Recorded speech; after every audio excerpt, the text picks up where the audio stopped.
Thank you, Speaker Sir, for yielding this time to me. I want to thank Lok Janshakti Party for giving me this opportunity. Honorable Speaker Sir, I rise with immense gratitude and respect for our Honorable President of India for her encouraging, enthralling and encouraging speech addressed to the Parliament. It is with great pride and wholehearted support and appreciation for the vision that she has laid out for us. हम बोलना चाहेंगे speaker महोदय कि हमारे यशस्वी और ओजस्वी प्रधानमंत्री श्री नरेंद्र मोदी जी के नेतृत्व में भारत लगातार विकास की ओर अग्रसर है।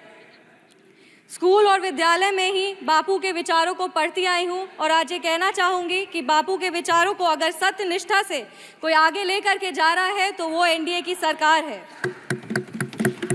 सर, बापू का विचार था कि गरीबों को मुख्य धारा से जोड़ा जाए और एनडीए की सरकार बखूबी ये कर पा रही है। देश में 4 करोड़ से ज़्यादा पीएम आवास योजना की स्वीकृति, 12 करोड़ परिवारों में 55 करोड़ व्यक्तियों को पीएम आरोग्य योजना के तहत स्वास्थ्य बीमा मिला है।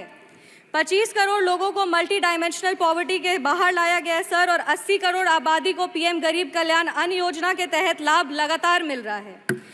एनडीए की सरकार ने बिना धर्म जात पूछे गरीबों का उत्थान किया है और उत्थान के लिए लगातार काम कर रही है।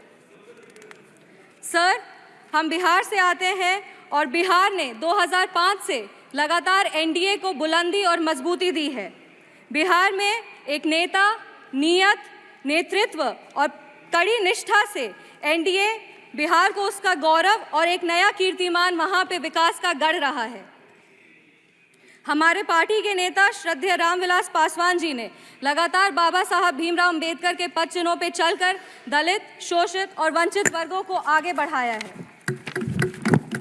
आज हम बाबा साहब भीमराव अंबेडकर की बात कर रहे हैं और उनका एक कोट पढ़ना चाहेंगे। I measure the progress of a community by the degree of progress which the women have achieved.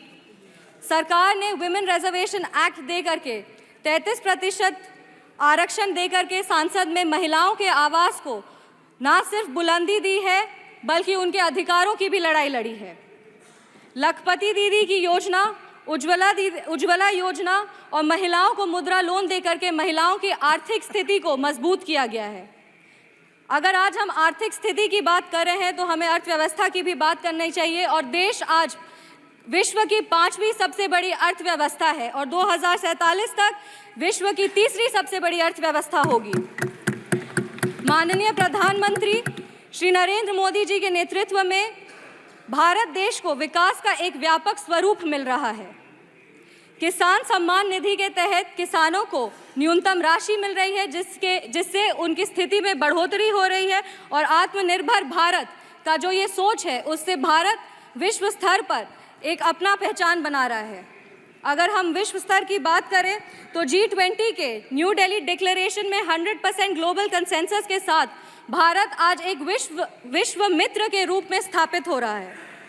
Honourable speaker sir एक युवा हैं और युवाओं का प्रतिनिधित्व कर रहे हैं। हम कहना चाहेंगे कि एनडीए की सरकार में the youth is being equipped with necessary skills and knowledge to face global challenges with initiatives like Skill India, Digital India and Startup India. Sir, Bihar के युवाओं की लगातार एक मांग रही है कि बिहार को विश्व राज्य का दर्जा मिले।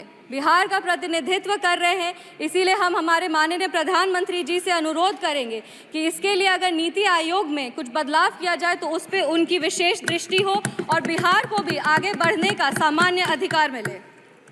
Sir, I am firmly convinced that with continuous efforts and visionary policies of the NDA government, Bihar will be an example for the development of the entire nation. I want to reaffirm our commitment and Lok Janshakti Party's commitment to NDA's leadership और हम अपने राष्ट्रीय अध्यक्ष श्री चिराग पासवान जी को भी धन्यवाद देना चाहेंगे कि आज उनके वजह से बिहार के महिलाओं को और युवाओं को भी आवाज़ मिल रहा है। इस सदन की गरिमा और इस सदन के इतिहास को देखते हुए सर 2 पंक्ति पढ़ना चाहेंगे। जो भरा नहीं है भावों से बहती जिसमें रसधार नहीं, जो भरा नहीं है भावों से बहती जिसमें रसधार नहीं, वो हृदय नहीं है पत्थर है जिसमें स्वदेश का प्यार नहीं। धन्यवाद स्पीकर सर, थैंक यू।